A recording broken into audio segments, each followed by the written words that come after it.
Maintenant, tu vas m'écouter, Gordo Lefebvre.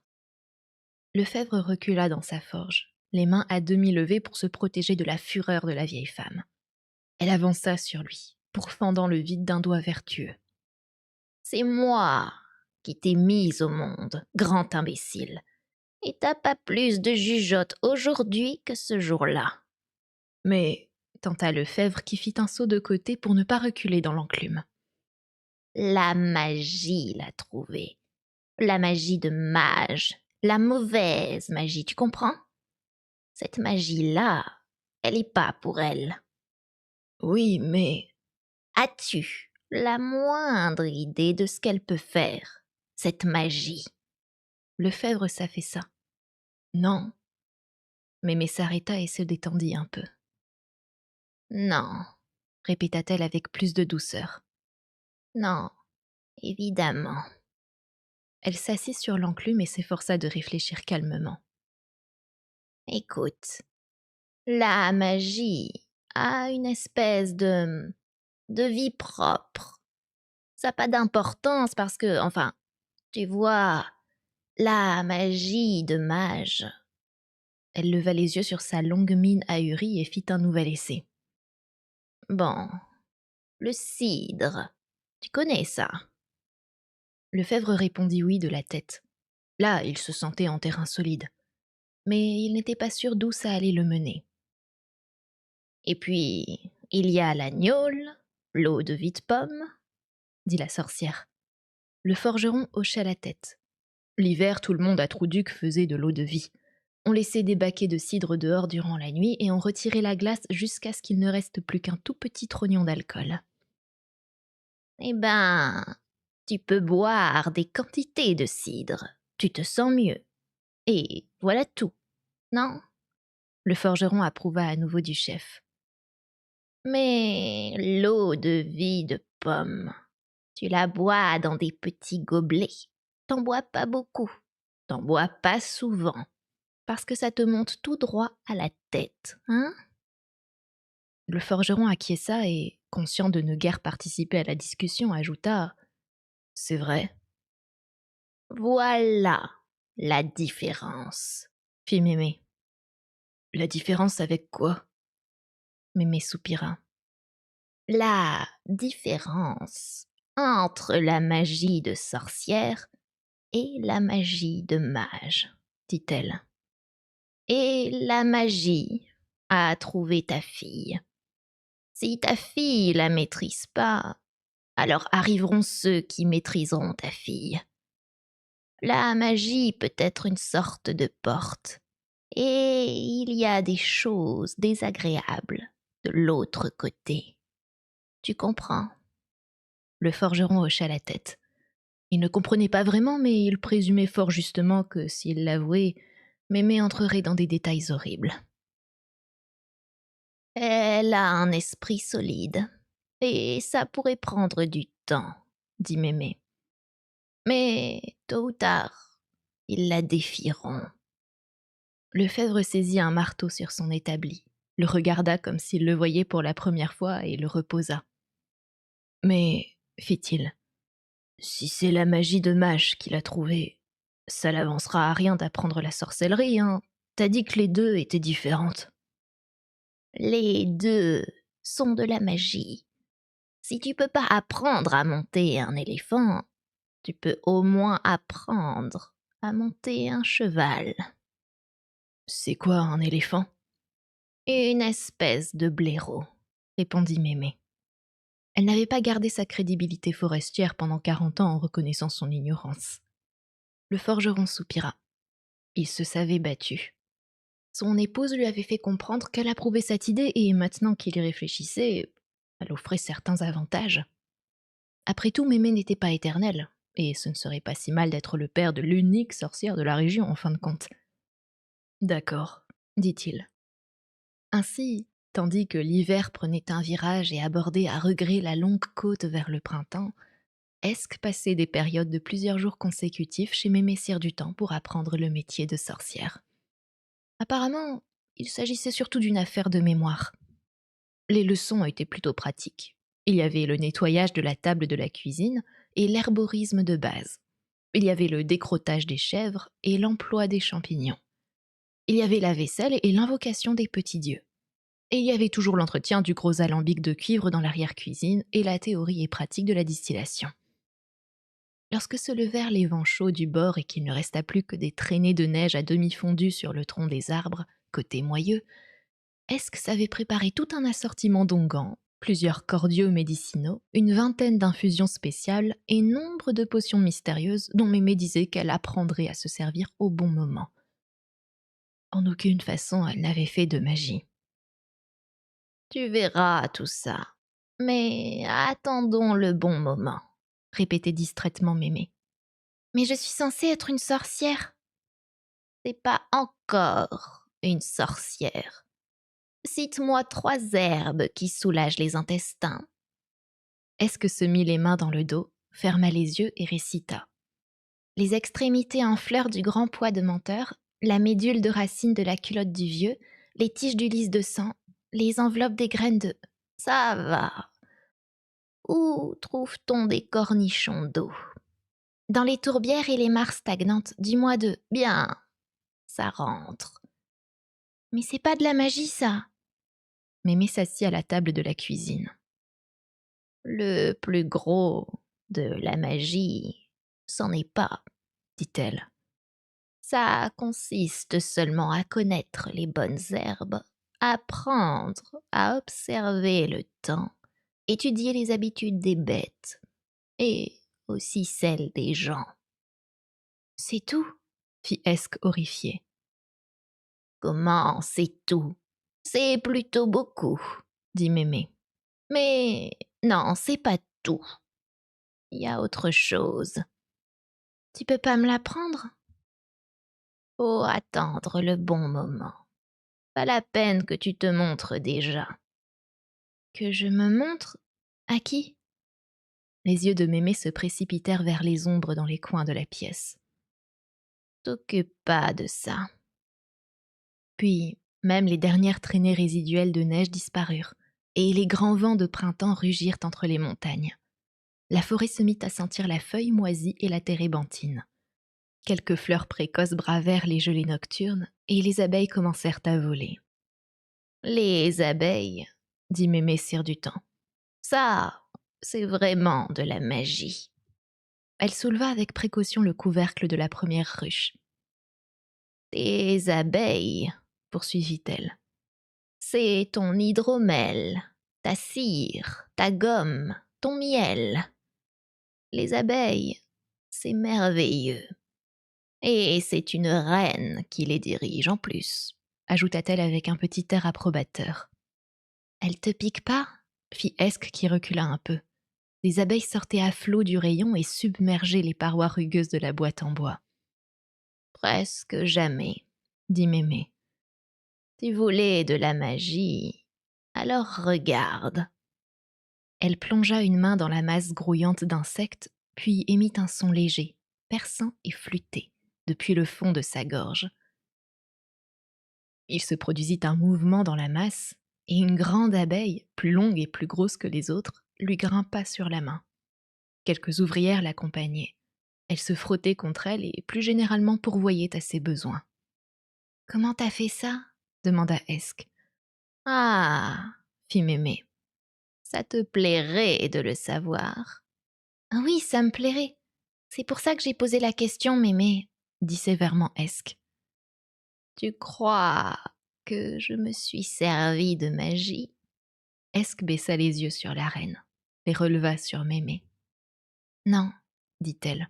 « Je crois seulement que tu en sais long sur les abeilles. » Mémé sourit. « Tout à fait exact. C'est une forme de magie, bien entendu. »« Quoi? Seulement de savoir des choses ?»« Savoir des choses que les autres, ils savent pas, » dit Mémé. Elle laissa doucement retomber la reine parmi ses sujets et referma le couvercle de la ruche. « Et je crois qu'il est temps pour toi d'apprendre quelques secrets, » ajouta-t-elle. Enfin, songea Esk. Mais d'abord, Nous devons présenter nos respects à la ruche, dit Mémé. Elle parvint à faire sentir le R majuscule du mot ruche. Machinalement, Esk fit une petite révérence. La main de Mémé se referma derrière son cou. Incline-toi, je t'ai dit, Ordonna-t-elle sans animosité. les sorcières s'inclinent.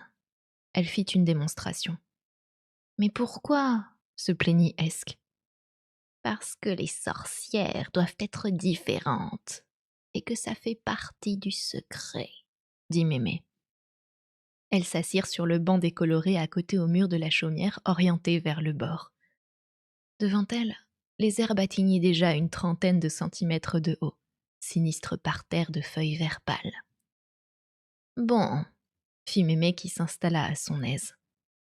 tu te rappelles le chapeau accroché près de la porte. Va me le chercher. Esk, obéissante, entra et décrocha le chapeau de Mémé. Il était grand, pointu et bien entendu noir. Mémé le retourna dans ses mains et le considéra attentivement.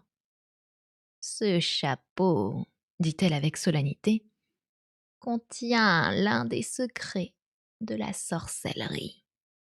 Si t'arrives pas à me dire de quoi il s'agit, alors autant que j'arrête les leçons.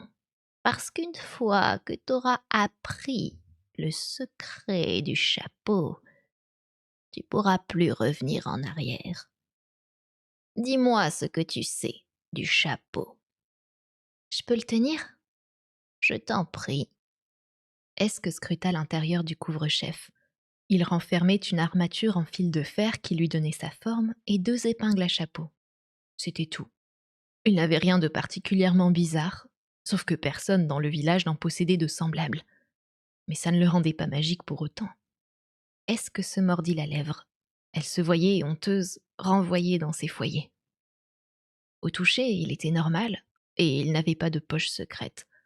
Ce n'était qu'un chapeau de sorcière typique. Mémé s'en coiffait toujours pour venir au village, mais en forêt, elle ne portait qu'un capuchon de cuir. Est-ce s'efforça de retrouver les bribes de leçons que Mémé dispensait aux compte-gouttes et de mauvaise grâce. Ce n'est pas ce que tu sais, mais ce que les autres ne savent pas. La magie, ça peut être ce qui est à sa place là où il ne faut pas, et ce qui ne l'est pas là où il faut. Ça peut être... Mémé le portait toujours au village. Et aussi la grande cape noire qui n'était certainement pas magique parce que pendant la majeure partie de l'hiver, elle servait de couverture à une chèvre et que Mémé la lavait au printemps. Esk commençait à sentir la réponse qui prenait tournure. Et elle n'aimait guère ça. C'était comme beaucoup de réponses de Mémé. Elle ne faisait que jouer avec les mots. Elle disait des choses qu'on savait depuis toujours, mais d'une manière différente, pour qu'elles aient l'air importantes. Je crois que je sais, dit-elle enfin. Vas-y alors. C'est comme qui dirait en 2 parties. Et après, C'est un chapeau de sorcière parce que tu le portes, mais t'es une sorcière parce que tu portes le chapeau. Alors, Lui souffla Mémé. Alors les gens qui te voient arriver avec ton chapeau et ta cape, ils savent que t'es une sorcière. Et c'est pour ça qu'elle marche ta magie, fit Esk.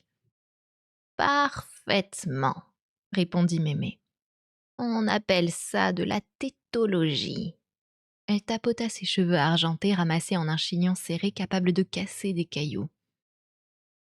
Mais c'est des inventions, protesta Esk. C'est pas de la magie, c'est... Écoute, dit Mémé, si tu donnes aux gens une bouteille de jolope rouge parce qu'ils ont des vents, ça peut marcher.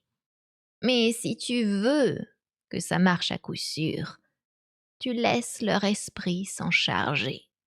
Tu leur racontes que c'est des rayons de lune mis en bouteille dans du vin de fée, n'importe quoi. Tu marmonnes 2, 3 mots pour faire bonne mesure. C'est pareil avec les malédictions. Les malédictions répéta Esk la voix faible. Oui, les malédictions, ma fille. Et pas la peine de prendre cet air scandalisé. T'en lanceras le jour où t'en auras besoin. Quand tu seras toute seule, t'auras aucune aide à portée de main, que Elle hésita et, désagréablement consciente du regard interrogateur de la fillette, termina maladroitement. que les gens te manqueront de respect. Lance-la d'une voix forte, fais-la compliquée, fais-la longue, invente, s'il le faut. Mais ça marchera. Le lendemain, quand ils se cogneront sur le pouce, qu'ils tomberont de l'échelle, ou que leur chien mourra subitement, ils se souviendront de toi. Ils te traiteront avec plus d'égard la fois d'après. Mais ça ressemble toujours pas à de la magie, dit Esk qui frottait ses pieds dans la poussière. En une occasion, j'ai sauvé la vie d'un homme, Dit Mémé. un remède spécial, 2 fois par jour. De l'eau bouillie, additionnée d'un peu de jus de baie. Je lui ai raconté que je l'avais acheté au nain. C'est ça le plus important dans les soins, en fait. La plupart des gens guérissent de la plupart des maladies s'ils ont l'esprit à ça. Il suffit d'éveiller chez eux un intérêt. Elle tapota la main d'Esk aussi gentiment que possible. T'es un peu jeune pour ça, mais avec l'âge, tu verras que la plupart des gens sortent pas beaucoup de leur tête. Toi, pareil. Ajouta-t-elle sentencieuse. Je comprends pas, Le contraire m'aurait étonné. fit brusquement Mémé. Mais tu vas me citer 5 herbes pour les toux sèches. Le printemps commença de s'épanouir pour de bon. Mémé se mit à emmener Esk dans de longues promenades qui prenaient la journée, jusqu'à des mares cachées ou en haut des éboulis de montagne pour ramasser des plantes rares. Esk aimait ça, monter sur les collines où le soleil tapait dur, mais où le fond de l'air restait quand même glacial. Les plantes poussaient drues et s'agrippaient à la terre. Depuis l'un des plus hauts sommets, elle voyait jusqu'à l'océan du bord qui suivait le pourtour du monde. Dans l'autre sens, les montagnes du Bélier s'enfonçaient dans le lointain, enveloppées dans leur éternel hiver. Elles allaient jusqu'au Moyeu où, de la vie générale, vivaient les dieux sur une montagne de roches et de glace haute de 15 kilomètres. Les dieux sont corrects, Dit Mémé tandis qu'elle contemplait le panorama. tant que tu les embêtes pas, ils viennent pas t'embêter non plus. T'y connais beaucoup de dieux? J'ai, quelquefois, vu les dieux du tonnerre. Répondit Mémé. Et puis, Oki, évidemment. Oki? Mémé mâchait un sandwich sans croûte. Ah, c'est un dieu de la nature. Dit-elle. Des fois, il se manifeste sous la forme d'un chêne ou d'un être mi-homme, mi-chèvre. Mais la plupart du temps, il m'apparaît comme un foutu casse-pied. On le trouve qu'au fond des bois, bien entendu. Il joue de la flûte. Très mal, si tu veux savoir. Esk s'allongea sur le ventre et regarda au loin, par-delà les terres en contrebas, tandis que quelques audacieux bourdons indépendants patrouillaient dans les bouquets de thym. Le soleil était chaud sur son dos, mais à cette altitude, il restait encore des paquets de neige sur les rochers orientés vers le Moyeu. « Parle-moi des pays là-bas, dit-elle paresseusement. Mémé regarda d'un œil désapprobateur 15 000 kilomètres de paysage. C'est d'autres pays, Dit-elle. tout comme ici, mais différents, Y a des villes et tout ça? sans doute. T'es jamais allé voir? Mémé s'assit confortablement, arrangea avec précaution sa jupe, exposant ainsi au soleil plusieurs centimètres d'honnête pilou, et laissa la chaleur caresser ses vieux os. Non, Dit-elle. on a bien assez d'histoires chez nous autres pour pas aller en chercher ailleurs. Une fois, j'ai rêvé d'une ville, dit Esk. Des centaines de gens y habitaient, et il y avait un bâtiment avec de grandes portes, des portes qui étaient magiques. Elle entendit derrière elle comme un bruit de tissu qu'on déchire. Mémé s'était endormie. Mémé, Esk réfléchit. tu passes un bon moment? Demanda-t-elle astucieusement. Hmm. T'as dit que tu me montrerais de la vraie magie quand ce serait le bon moment, et maintenant, c'en est un bon moment. Hmm. Mémé Sire-du-Temps ouvrit les yeux et regarda le ciel. Il était plus sombre ici, sur les hauteurs, plus violet que bleu. Elle songeait, pourquoi pas? Elle apprend vite. Elle connaît mieux les herbes que moi. Quand j'avais son âge, la vieille Claudique tumulte me faisait faire des emprunts, des transferts et des projections à longueur de journée. Peut-être que je suis trop prudente. Rien qu'un petit peu, Implora Esk.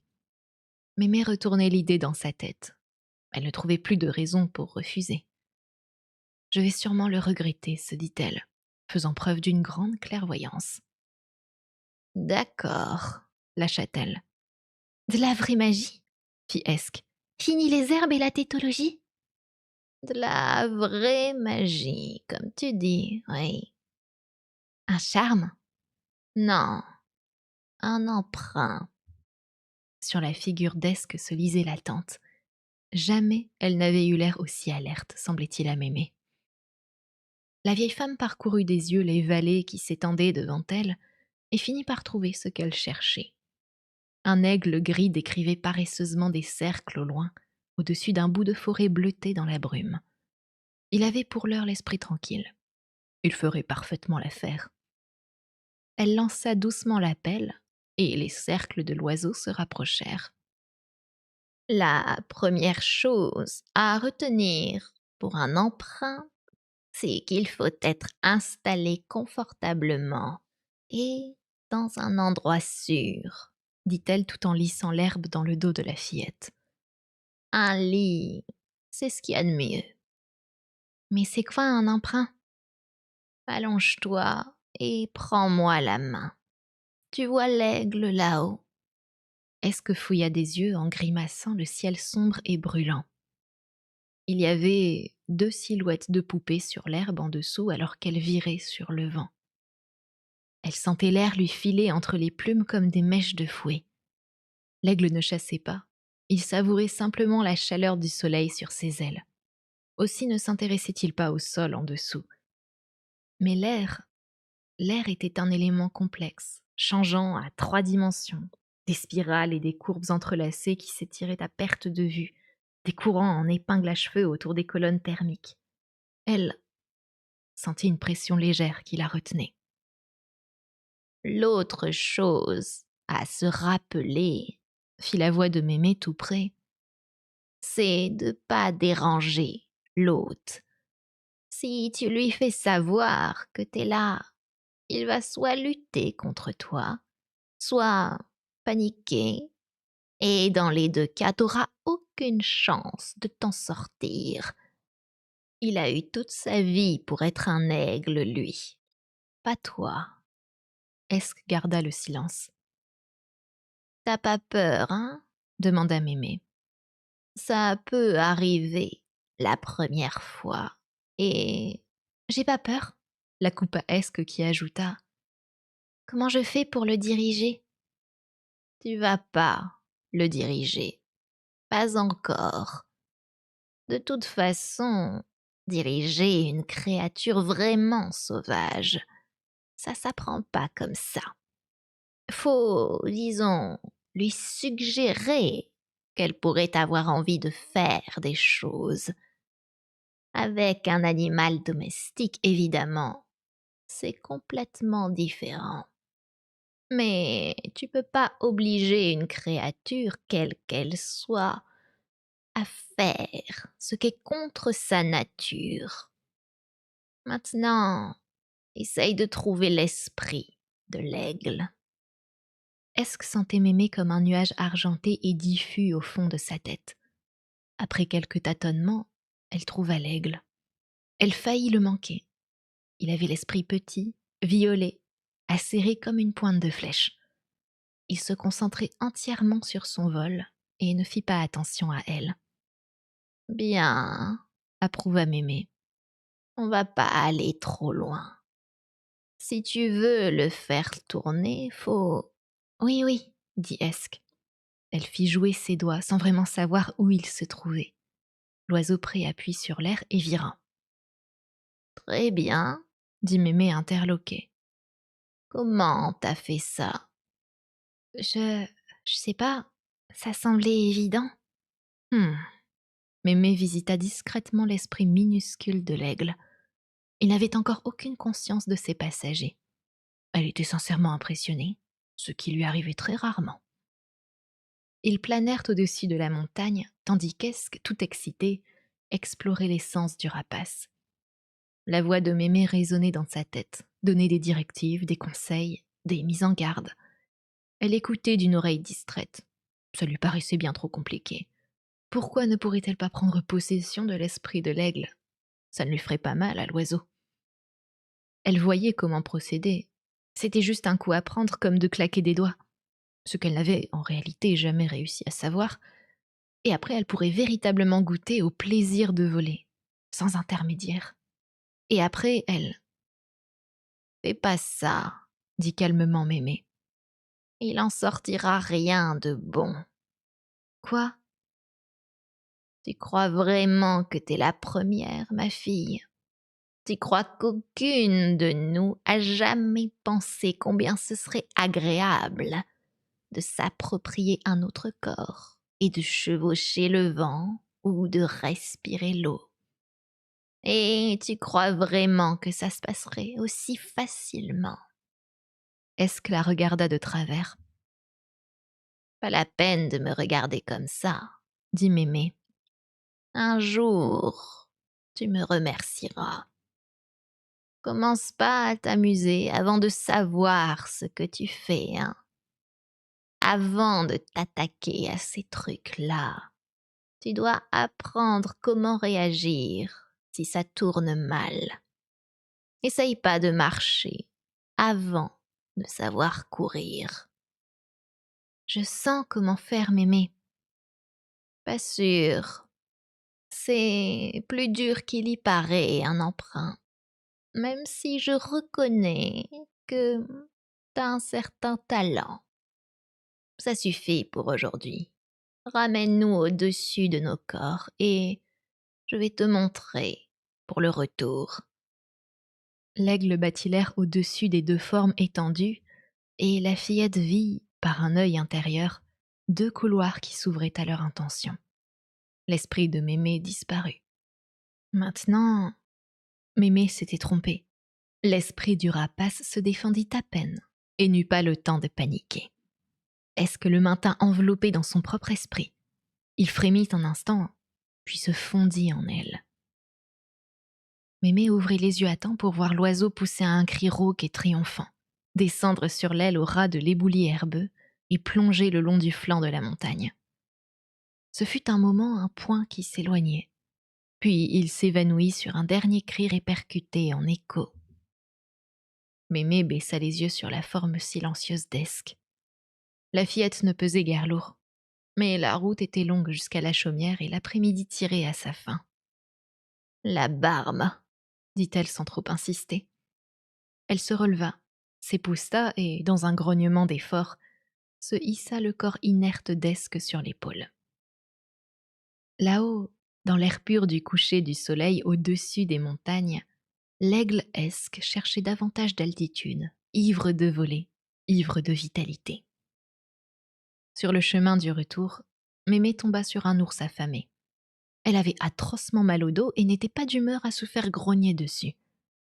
Elle marmonna quelques mots à mi-voix et l'ours, à son bref étonnement, marcha lourdement dans un arbre et ne reprit pas conscience avant plusieurs heures. De retour à la chaumière, Mémé mit au lit le corps d'Esk et fit du feu. Elle rentra les chèvres avant de les traire et termina les tâches ménagères de la soirée. Elle s'assura que toutes les fenêtres étaient ouvertes et, à la tombée du jour, alluma une lanterne qu'elle posa sur un des appuis. Mémé, sire du temps, ne dormait en principe pas plus de quelques heures par nuit, et elle se réveilla à minuit. Rien n'avait changé dans la chambre, mais la lanterne possédait désormais son propre petit système solaire de stupides papillons nocturnes. Au réveil suivant, à l'aube, la bougie s'était depuis longtemps consumée, et Esk dormait toujours du sommeil superficiel et inaltérable de l'emprunteur. Quand la vieille femme sortit les chèvres dans leur enclos, elle observa le ciel avec une vive attention. Vint le midi, et la lumière se retira graduellement d'une autre journée. La sorcière passait le temps à faire les 100 pas dans la cuisine.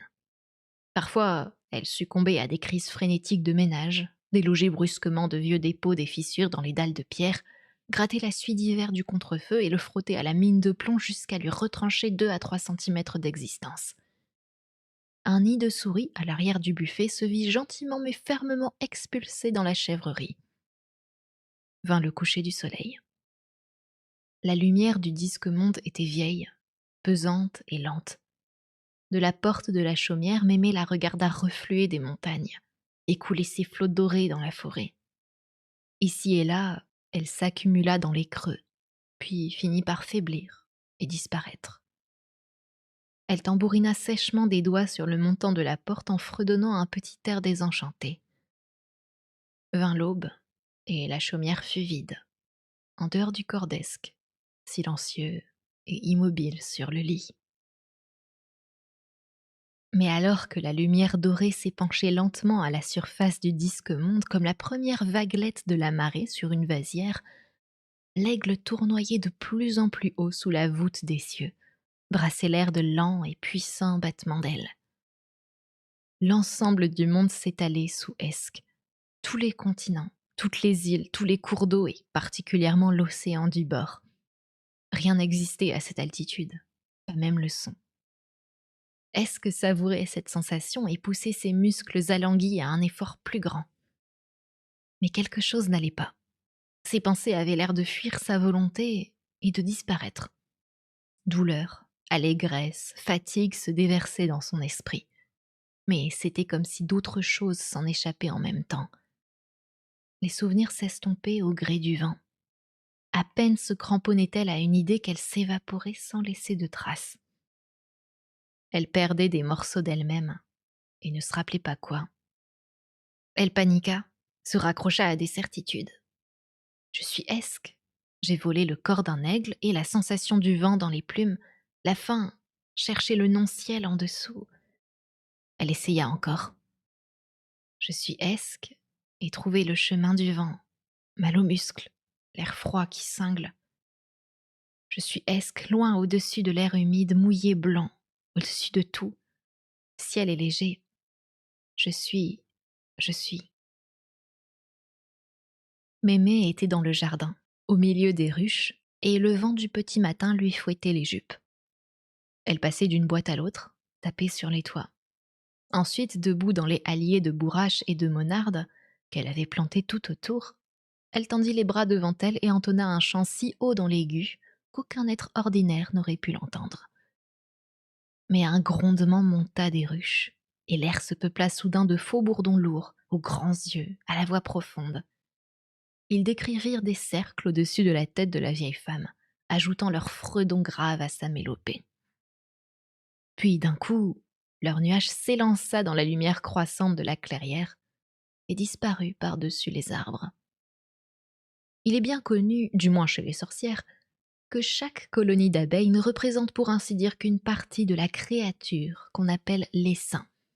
De même que chaque individu abeille n'est qu'un élément cellulaire de l'esprit de la ruche. Mémé ne se projetait pas très souvent dans les abeilles.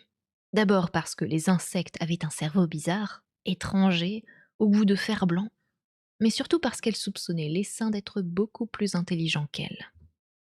Elle savait que les faux bourdons rejoindraient bientôt les colonies d'abeilles sauvages de la forêt profonde, et que d'ici quelques heures, chaque recoin de prairie dans la montagne serait surveillé de près. Elle n'avait plus qu'à attendre. À midi, les faux bourdons revinrent, et Mémé lut dans les pensées pénétrantes et acides de l'esprit de la ruche qu'il n'avait pas trouvé trace d'Esk. Elle regagna la fraîcheur de la chaumière et s'assit dans le rocking-chair. les yeux fixés sur l'encadrement de la porte. Elle connaissait la prochaine étape. Elle détestait ça, rien que d'y songer. Mais elle alla chercher une courte échelle, gravit les barreaux dans un grincement d'articulation et tira le bourdon de sa cachette dans le chaume. Il était glacé. Il fumait. Au-dessus des neiges éternelles, alors, Dit Mémé. Elle redescendit et planta le bourdon dans un parterre de fleurs. Elle lui jeta un regard mauvais. Elle eut la désagréable impression qu'il le lui retournait. Va pas croire que t'as gagné parce que tu te trompes, Lança-t-elle. j'ai pas le temps de m'amuser, moi. Tu dois bien savoir où elle est. Je t'ordonne de me conduire auprès d'elle. Le bourdon resta de bois. Par, Mémé s'arrêta. Ses invocations étaient un peu rouillées. par la souche et la pierre, je te l'ordonne. Activité, mouvement, animation. Autant de mots parfaitement impropres à décrire la réaction du bourdon. Mémé se gratta le menton. Elle se rappela la petite leçon qu'on apprenait à tous les enfants. C'était quoi le mot magique déjà? S'il te plaît. Suggéra-t-elle. Le bourdon frémit, s'éleva un peu hors de terre et pivota pour flotter à hauteur de ceinture, l'air engageant. Mémé avait entendu dire que le ballet revenait une fois encore fortement à la mode chez les jeunes sorcières, mais elle ne l'approuvait pas. On perdait toute dignité à fendre l'espace perché sur un ustensile ménager. Et puis on s'exposait immanquablement au courant d'air. Mais l'heure n'était pas à la dignité. Le temps de décrocher d'un geste vif son chapeau de derrière la porte, elle grimpa tant bien que mal sur le bourdon et s'y jucha comme elle put, en amazone évidemment, les jupes fermement coincées entre les genoux. Bon, Fit-elle. maintenant, ah! Dans la forêt, les animaux s'enfuirent et se dispersèrent lorsque l'ombre les survola dans un concert de cris et de jurons. Mémé s'agrippait, les jointures blanches, ses jambes maigres agitées de mouvements convulsifs, alors qu'elle prenait, loin au-dessus des arbres, des leçons essentielles sur les centres de gravité et les turbulences aériennes. Le bourdon fonçait devant lui, sourd à ses hurlements. Lorsqu'elle déboucha sur les prairies des hauts plateaux, la vieille femme s'était plus ou moins habituée à l'engin, à savoir qu'elle arrivait à se cramponner des mains et des genoux à condition de ne pas craindre d'avoir la tête en bas. Son chapeau, au moins, se révélait utile, de par sa forme aérodynamique. Le bourdon plongea entre des falaises noires et suivit de hautes vallées désolées où, à ce qu'on racontait, des fleuves glacés avaient jadis coulé à l'époque des géants des glaces. L'air se raréfia et piqua la gorge. Ils s'arrêtèrent brutalement à l'aplomb d'une congère. Mémé chuta et resta allongée, pantelante dans la neige, pendant qu'elle s'efforçait de se rappeler pourquoi elle endurait tout ça. Il y avait une boule de plumes sous une saillie à quelques pas. Quand Mémé s'approcha, une tête se redressa par à coups et l'aigle la fixa de ses yeux mauvais, apeuré. Il voulut s'envoler et s'effondra. Mémé avança le bras pour le toucher, mais il lui arracha proprement un triangle de chair de la main. Je vois, Dit Mémé à personne en particulier. Elle regarda autour d'elle et trouva un rocher d'à peu près la bonne taille. Elle disparut derrière quelques secondes par souci des convenances et réapparut, un jupon à la main. L'oiseau battit des ailes, anéantissant plusieurs semaines de broderie minutieuse aux petits points, mais elle parvint à l'emmitoufler et le tint de manière à éviter les quelques coups qu'il lui arrivait encore de donner. Mémé se tourna vers le bourdon, maintenant planté à la verticale dans la congère. je rentre à pied. Dit-elle froidement.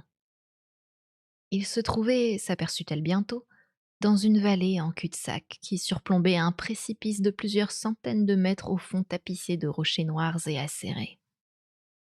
Bon, d'accord, Concéda-t-elle. mais tu vas voler lentement, tu m'entends, et tu montes pas trop haut. En fait, parce qu'elle avait un peu plus d'expérience, et peut-être aussi parce que le bourdon faisait davantage attention, Le retour fut à peu près tranquille. Mémé était presque persuadée qu'avec le temps, elle finirait par simplement détester le vol emballé, au lieu de le vomir. Ce qu'il fallait, c'était trouver un moyen de ne plus regarder sous elle. L'aigle s'étendit sur le tapis en lirette devant l'âtre vide. Il avait bu un peu de l'eau sur laquelle Mémé avait marmonné quelques-uns des charmes normalement destinés à impressionner les patients. Mais on ne savait jamais. Il renfermait peut-être un soupçon de pouvoir. Il avait aussi avalé quelques fines lanières de viande crue. Ce qu'il n'avait pas fait, c'était montrer le moindre signe d'intelligence. Mémé se demanda si elle avait le bon oiseau. Au risque de prendre un autre coup de bec, elle sonda intensément les méchants yeux orange et s'efforça de se convaincre que, très loin, tout au fond, presque hors de vue, elle distinguait une petite lueur bizarre. Elle explora l'intérieur de la tête de l'aigle. Son esprit était toujours bien là, vif et pénétrant, mais il y avait autre chose. L'esprit, évidemment, n'a pas de couleur, mais les fibres de celui du rapace paraissaient pourtant violettes. D'autres fibres les entouraient et se mêlaient à elles, faiblement argentées. Esk avait appris trop tard que le corps modèle l'esprit, que l'emprunt est une chose, mais que le rêve de s'emparer véritablement d'une autre forme contient son propre châtiment. Mémé se balançait dans le rocking-chair. Elle ne s'y retrouvait plus, elle le savait. Démêler les esprits enchevêtrés était au-delà de son pouvoir, au-delà de n'importe quel pouvoir dans les montagnes du Bélier, au-delà même. Il n'y eut pas de bruit, mais peut-être un changement s'opéra-t-il dans la texture de l'air. Elle leva les yeux sur le bourdon dont elle avait autorisé le retour dans la chaumière. « Non, dit-elle fermement. Puis elle songea à l'intention de qui j'ai dit ça. À la mienne? Du pouvoir, il y en a là-bas, mais pas du genre qui me convient. Il n'existe pas d'autre genre dans le pays, hélas. Et je m'y prends peut-être même trop tard. Je ne m'y serais peut-être jamais prise assez tôt. » Elle se projeta une fois de plus dans la tête de l'oiseau pour calmer ses craintes et dissiper sa panique. Il lui permit de le prendre. Il se percha maladroitement sur son poignet et l'agrippa fortement de ses serres jusqu'au sang. Mémé saisit le bourdon et monta à l'étage, où Esk gisait sur le lit étroit dans la chambre basse au vieux plafond voûté. Elle jucha l'oiseau sur le montant du lit et tourna son attention vers le bourdon. Une fois de plus, les sculptures se modifièrent sous son regard mauvais sans jamais révéler leur vraie nature. Mémé connaissait l'usage du pouvoir, mais elle n'ignorait pas qu'il fallait exercer de légères et subtiles pressions pour influer sur le cours des choses. Elle ne l'aurait pas exprimé en ces termes, bien sûr. Elle aurait dit qu'il existait toujours un levier quand on savait où chercher. Le pouvoir contenu dans le bourdon était dur, implacable. La magie brute extraite des forces qui animaient l'univers lui-même. Il y aurait un prix à payer, et Mémé en savait assez long sur la magie pour être sûre qu'il serait élevé. Mais quand on s'inquiète du prix, on s'abstient d'entrer dans le magasin, pas vrai? Elle s'éclaircit la gorge et se demanda bien ce qu'elle était censée faire après ça. Peut-être que si elle... Le pouvoir la frappa avec la force d'une demi-brique. Elle le sentit qui la prenait et la soulevait. Elle baissa les yeux et vit avec étonnement ses pieds toujours cloués au plancher. Elle voulut faire un pas en avant et des décharges de magie crépitèrent autour d'elle. Elle tendit la main vers le mur pour reprendre son équilibre, et la vieille poutre de bois remua sous ses doigts et se mit à pousser des feuilles. Un cyclone de magie tournoya autour de la chambre, ramassant la poussière pour lui donner pendant de courts instants des formes terriblement inquiétantes. Sur la table de toilette, le broc et la cuvette aux si charmants motifs à boutons de rose se brisèrent en morceaux. Sous le lit, le troisième membre du traditionnel trio de porcelaine se métamorphosa en une chose immonde qui se défila furtivement. Mémé ouvrit la bouche pour jurer et se ravisa quand ses paroles s'épanouirent en nuages liserés d'arc-en-ciel. Elle regarda Esk et l'aigle, lequel avait l'air inconscient de ce qui se passait, et s'efforça de se concentrer. Elle se laissa glisser dans la tête du rapace et retrouva les fibres d'esprit, les fils argentés si étroitement serrés autour des violets qu'ils en épousaient la forme. Mais maintenant, Elle voyait où les fils se terminaient, où une judicieuse traction, peut-être une poussée, commencerait à les démêler. C'était si évident qu'elle s'entendit s'esclaffer. Ses éclats de rire s'incurvèrent en dégradés orange et rouge avant de disparaître dans le plafond. Le temps passa. Malgré le pouvoir qui lui battait dans la tête, c'était une tâche terriblement difficile, comme enfiler une aiguille au clair de lune. Mais elle finit par rassembler une poignée d'argent. Dans le monde lent et pesant où elle semblait désormais évoluer, elle prit les chevaux et le projeta lentement vers Esk. Il devint un nuage tourbillonna sur lui-même et s'évanouit. Elle eut conscience de pépiments criards et d'ombre à la limite de sa vision. Bon, ça arrivait à tout le monde tôt ou tard. Elles étaient venues, attirées comme toujours par une décharge de magie. Il fallait seulement apprendre à les ignorer. Mémé se réveilla et l'éclat du soleil lui transperça les yeux. Elle gisait écroulée contre la porte avec l'impression que tout son corps avait mal aux dents. Elle tendit une main en aveugle, trouva le bord de la table de toilette et se hissa en position assise. Elle n'était pas vraiment surprise de voir que le broc et la cuvette avaient toujours le même aspect. En fait, la seule curiosité lui fit oublier ses douleurs, et elle jeta un rapide coup d'œil sous le lit pour vérifier que oui, tout était normal. L'aigle se tenait toujours perché, le dos rond sur le montant du lit. Sur sa couche, Esk dormait, et Mémé vit qu'il s'agissait d'un vrai sommeil, et non de l'immobilité d'un corps vide. Tout ce qu'il lui fallait espérer maintenant, c'était que la fillette ne se réveillerait pas avec une envie irrésistible de sauter sur les lapins. Elle descendit l'aigle docile au rez-de-chaussée et lui rendit la liberté à la porte de derrière. Il s'envola lourdement jusqu'à l'arbre le plus proche où il s'installa pour se reposer. Il sentait qu'il en voulait à quelqu'un, mais il eut beau faire, il ne se rappela pas pourquoi. Esk ouvrit les yeux et fixa un long moment le plafond. Au fil des mois, elle s'était familiarisée avec chacune des bosses, chacune des fissures du plâtre. L'ensemble dessinait un paysage fantastique, inversé qu'elle avait peuplé d'une civilisation aussi personnelle que complexe. Elle avait des rêves plein la tête. Elle sortit un bras de sous les couvertures, le contempla, et s'étonna de ne pas le voir couvert de plumes. Tout ça était très mystérieux. Elle repoussa les couvertures, balança les jambes sur le bord du lit, étendit les ailes dans le souffle du vent et s'élança en vol plané vers le monde. En entendant le choc sourd sur le plancher de la chambre, Mémé gravit l'escalier en trombe, prit la fillette dans ses bras et la serra fort, prise de terreur. Elle se balança d'avant en arrière sur les talons en produisant des sons apaisants sans signification. Esk leva les yeux vers elle à travers un masque d'horreur. « Je me suis sentie disparaître. » »« Oui, oui, ça va mieux maintenant, » murmura Mémé. « Tu comprends pas, je me souvenais même pas de mon nom, » hurla Esk. « Mais tu t'en souviens maintenant. » Esk hésita, vérifia. « Oui, dit-elle. Oui, évidemment, maintenant. » « Alors, y a pas de mal. » Mais, Mémé soupira. « Ça a appris quelque chose, » fit-elle avant de juger sage de glisser un soupçon de sévérité dans sa voix. « On dit qu'un peu de connaissance est dangereux, mais ça l'est bien moins que beaucoup d'ignorance. » « Mais qu'est-ce qui s'est passé ? » « Tu t'es dit que l'emprunt, ça te suffisait pas.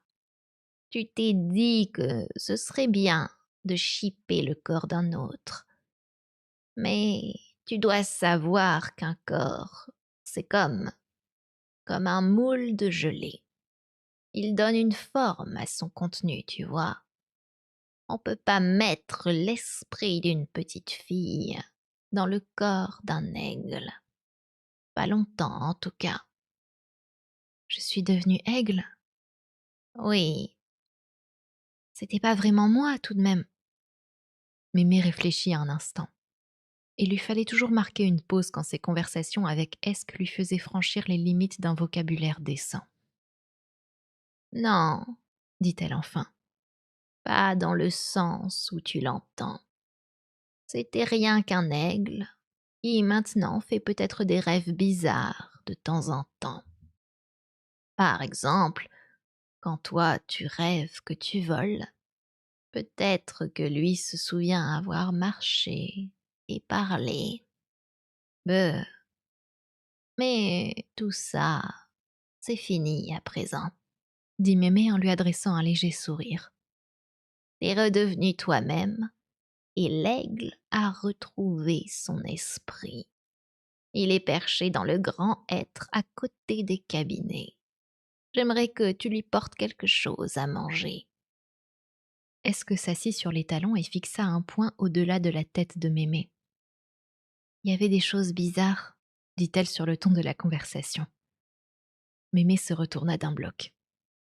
Je veux dire, j'ai fait une espèce de rêve et j'ai vu des choses, reprit Esk. La vieille femme avait l'air si secouée qu'elle hésita, craignant d'avoir dit ce qu'il ne fallait pas. Quel genre de choses? Demanda-t-elle franchement. Des sortes de grosses créatures, toutes sortes de formes. Elles restaient là sans rien faire. Il faisait noir. Je veux dire ces choses. Elles étaient dans le noir.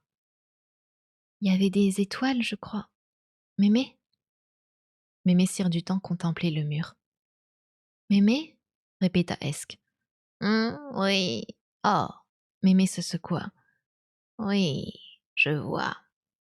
À présent, j'aimerais que tu descendes prendre le lard qui est dans le garde-manger et que tu le mettes dehors pour l'oiseau, tu comprends?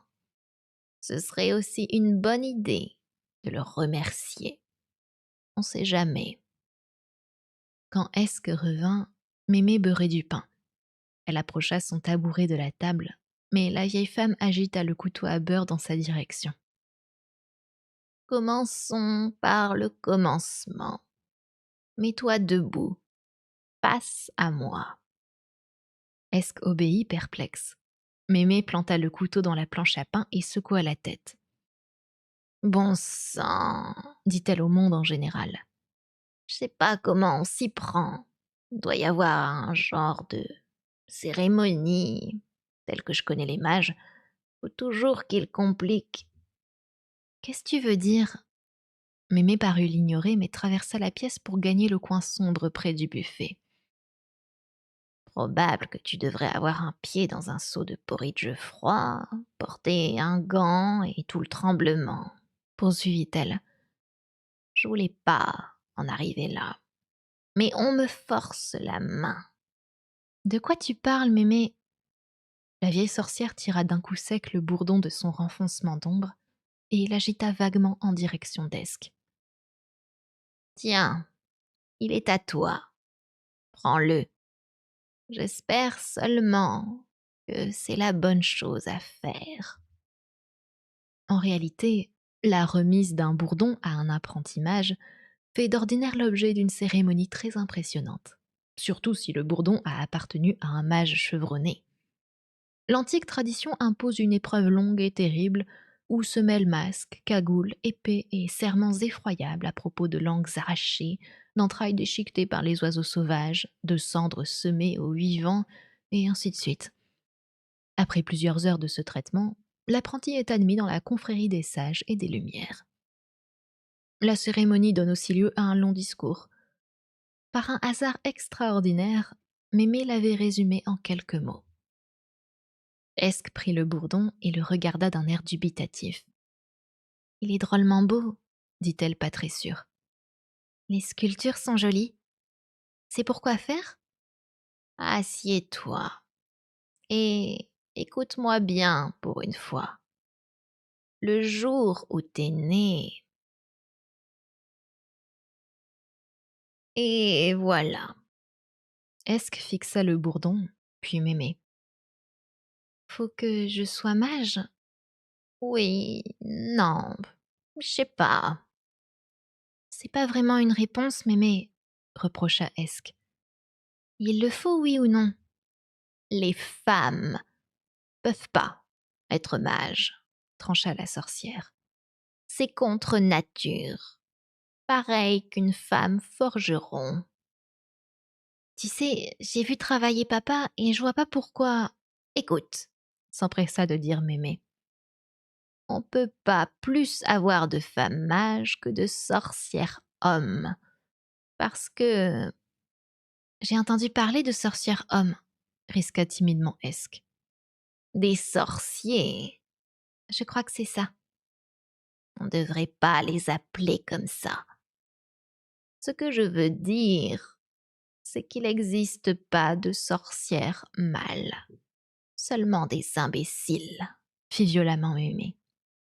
Si les hommes étaient des sorcières, ce seraient des mages. C'est une question Elle se tapa sur le crâne. de tétologie. Comment fonctionne ton cerveau?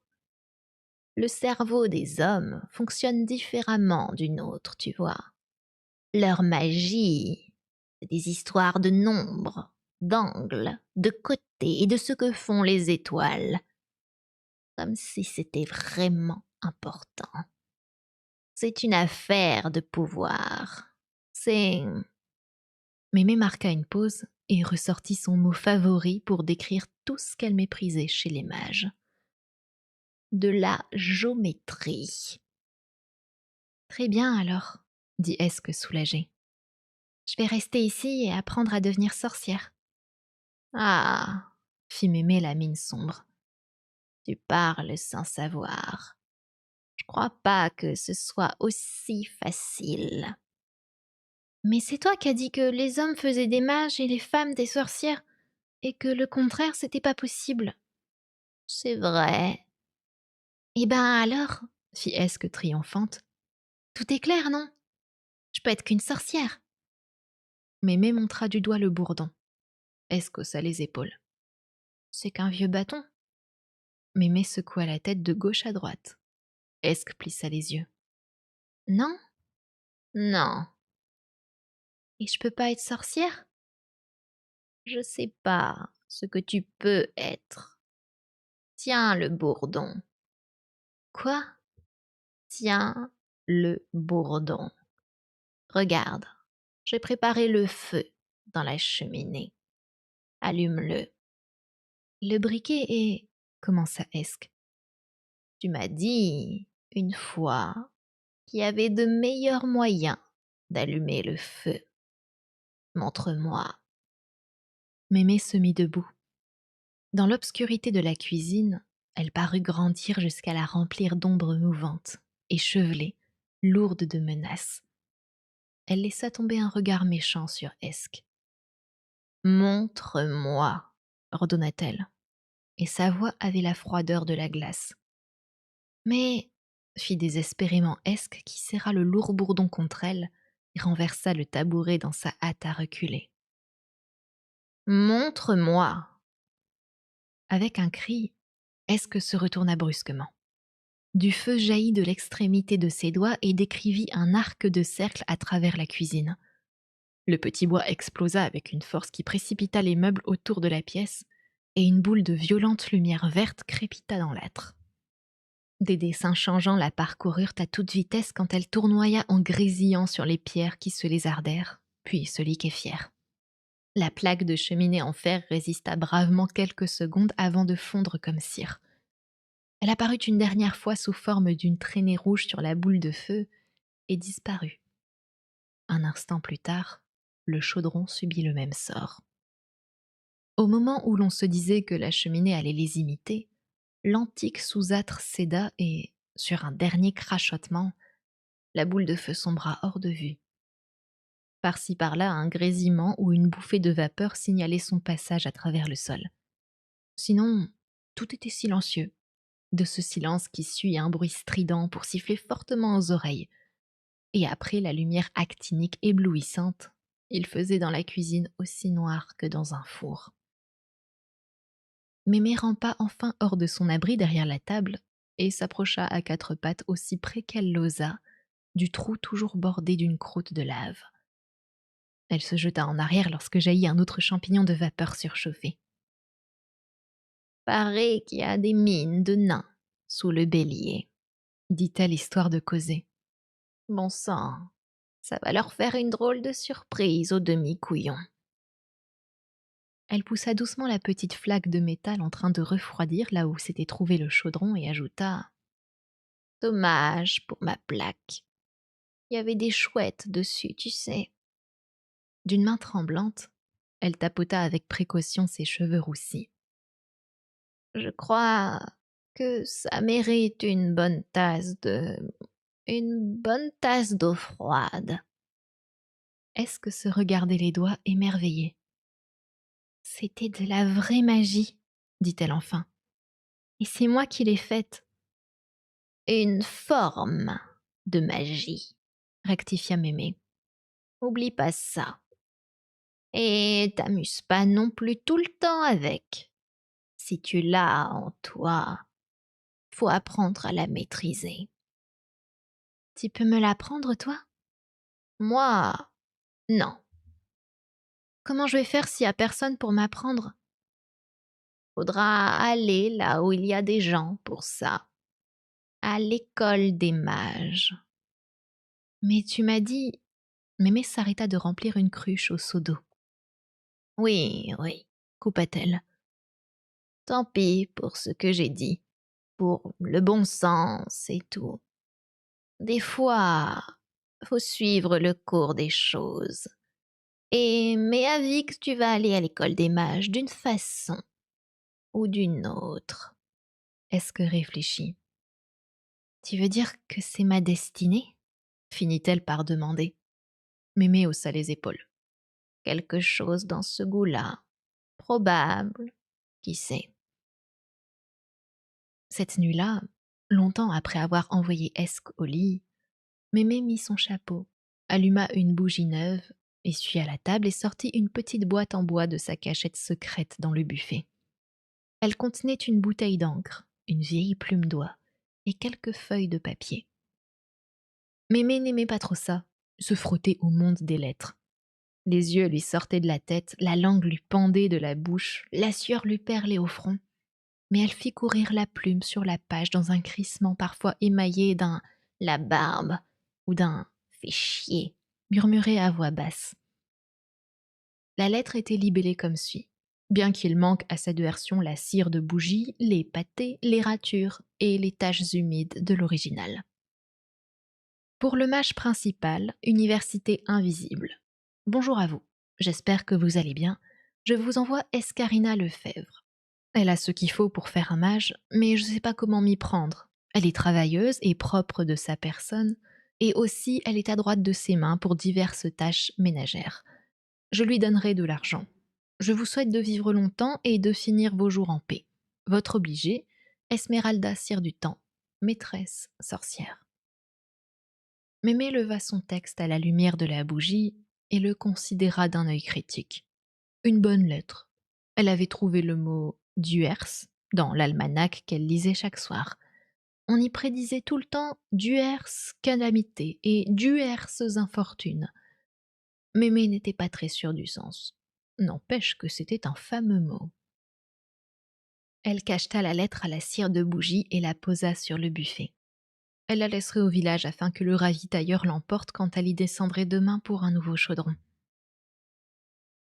Le lendemain matin, Mémé se donna beaucoup de mal pour s'habiller. Elle opta pour une robe noire à motifs de grenouille et de chauve-souris, une grande cape de velours, ou du moins une cape taillée dans le genre de tissu auquel ressemble le velours après 30 ans d'usage intensif, et le chapeau pointu de sa charge embroché d'aiguilles. Leur première visite fut pour le tailleur de pierre, afin de lui commander un nouveau foyer. Puis elles se rendirent chez le forgeron. L'entrevue fut longue et orageuse. Escala se promener dans le verger et grimpa sur son ancien perchoir du pommier pendant que de la maison lui parvenaient les cris de son père et les gémissements de sa mère, entrecoupés de longues pauses silencieuses, ce qui signifiait que Mémé Cire du Temps discutait doucement, de sa voix que la fillette qualifiait de «c'est comme ça» et pas autrement. La vieille femme avait parfois une façon égale, mesurée de parler, le genre de voix dont le Créateur avait dû se servir. Elle renfermait peut-être de la magie, ou seulement de la tétologie. En tout cas, elle excluait toute possibilité de contestation. Elle laissait clairement entendre que les choses devaient être exactement comme elle le disait. La brise agitait doucement l'arbre. Esk, assise sur une branche, balançait négligemment les jambes. Elle songeait aux mages. Il n'en venait pas souvent à Trouduc, mais nombre d'histoires circulaient à leur sujet. Ils étaient sages, se souvenait-elle, d'ordinaire très vieux. Ils accomplissaient des tours de magie mystérieux, puissants et compliqués, et presque tous avaient de la barbe. C'étaient aussi tous, sans exception, des hommes. Elle se sentait plus sûre de son fait avec les sorcières, parce que Mémé l'avait emmenée rendre visite à 2 ou 3 collègues de villages plus loin dans les collines. Et puis, elle tenait une grande place dans le folklore des montagnes du Bélier. Les sorcières étaient rusées, se rappelait-elle, d'ordinaire très vieilles, ou du moins elles essayaient d'avoir l'air vieilles. Elles accomplissaient des tours de magie un peu discutables, simples et naturels, et certaines avaient de la barbe. C'étaient aussi, toutes sans exception, des femmes. Il y avait dans tout ça un problème essentiel qu'elle avait du mal à résoudre. Pourquoi ne pouvait-on... Cern et Gulta dévalèrent le sentier et s'arrêtèrent en catastrophe sous l'arbre. Ils levèrent sur leur sœur un regard où se mêlaient la fascination et le mépris. Les sorcières et les mages inspiraient le respect et la crainte, mais les sœurs non. Par certains côtés, savoir que votre propre sœur apprenait à devenir sorcière, ça dévalorisait plus ou moins la profession. Tu peux pas vraiment lancer des sorts, fit Cern. Hein? Mais évidemment que non. Fit Gulta. Mais c'est quoi ce bâton? Esk avait laissé le bourdon appuyé contre l'arbre. Cern le poussa prudemment. Je veux pas que tu le touches, se hâta de dire Esk. S'il te plaît, il est à moi.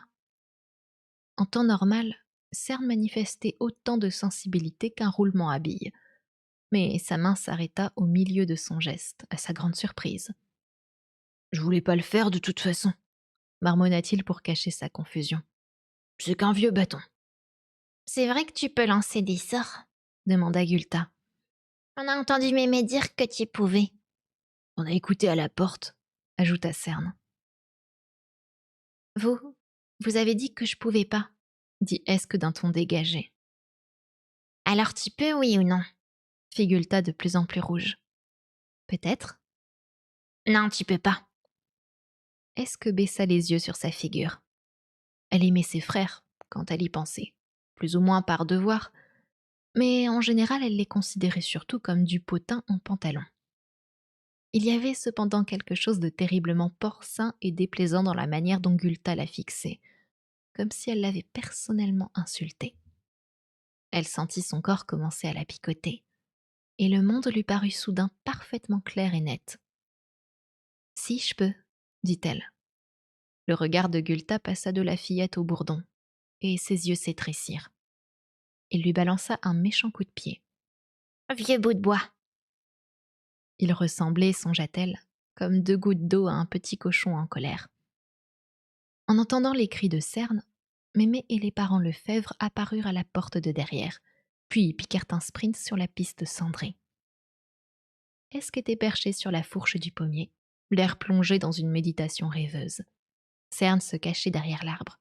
Sa figure n'était plus qu'un rond autour d'un braillement d'amygdale en vibration.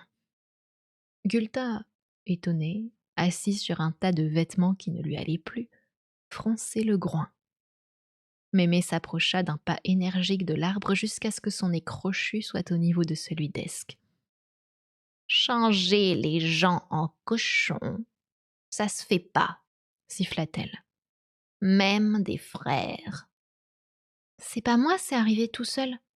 N'importe comment, reconnais qu'il est mieux comme ça, dit Esk d'un ton égal. Qu'est-ce qui se passe? Demanda Lefebvre. Où est Gulta? Qu'est-ce qu'il fait là, ce cochon?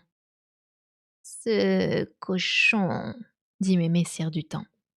C'est ton fils. La mère d'Esk laissa échapper un soupir avant de s'écrouler doucement en arrière, mais Lefebvre fut un peu moins pris au dépourvu. Il étudia attentivement Gulta, qui avait réussi à se dépêtrer de ses vêtements et fuissait à présent avec ferveur parmi les premiers fruits tombés de la saison. Puis il regarda son unique fille. C'est elle qui a fait ça. Oui, ou ça s'est fait à travers elle, dit Mémé qui lança au bourdon un coup d'œil soupçonneux. Oh. Lefebvre considéra son 5e fils. Il lui fallait admettre que dans la peau d'un cochon, il ne manquait pas de porc. Sans tourner la tête, il tendit le bras et flanqua à Cerne une calotte derrière le crâne pour mettre un terme à ses braillements. Tu peux le faire redevenir comme avant demanda-t-il. Mémé pivota sur elle-même et interrogea d'un œil furibond-esque qui haussa les épaules. Il croyait pas que je pouvais faire de la magie, dit-elle calmement. Oui, bon, je crois que la preuve est faite, dit Mémé. Et maintenant, tu vas le ramener comme avant, ma petite. Tout de suite. Tu m'entends? Je veux pas. Il a été mal poli. Je vois. Esk laissa tomber un regard de défi. Mémé en leva un de fureur.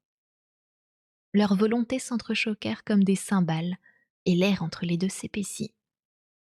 Mais la vieille femme avait passé sa vie à plier des créatures récalcitrantes à ses désirs. Et la fillette avait beau se révéler une adversaire étonnamment coriace, il était évident qu'elle céderait avant la fin du paragraphe. « Oh, d'accord, gémit-elle. Je vois pas pourquoi on s'embêterait à le changer en cochon alors qu'il y arrive très bien tout seul. » Elle ne savait pas d'où était venue la magie, mais elle s'orienta de ce côté-là et fit une suggestion. Gulta réapparut, nu, une pomme dans la bouche. « Allez, chiche-pache !» fit-il. Mémé se tourna d'un bloc vers Lefebvre. « Tu me crois maintenant, lança-t-elle. Tu t'imagines vraiment qu'elle va rester par chez nous et oublier la magie? Tu vois d'ici son pauvre époux si elle se marie. » Mais t'as toujours dit que c'était impossible pour les femmes d'être mages, objecta Lefebvre. Il était à la vérité plutôt impressionné. On n'avait jamais entendu dire que Mémé Cire du Temps avait changé des gens en quoi que ce soit. Oublie ça pour le moment, dit Mémé qui se calma un peu. Elle a besoin d'une formation. Elle a besoin d'apprendre à maîtriser tout ça. Par pitié, mettez donc des vêtements à cet enfant. Gulta, habille-toi et arrête de pleurnicher, dit son père qui se tourna à nouveau vers Mémé. Tu disais qu'il y avait un genre d'école pour apprendre, hasarda-t-il. L'université de l'invisible, oui. Pour la formation des mages. Et tu sais où ça se trouve?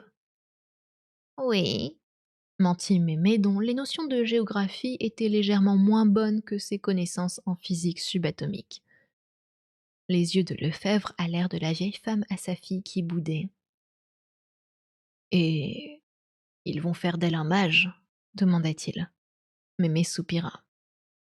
je sais pas ce qu'ils vont en faire, répondit-elle.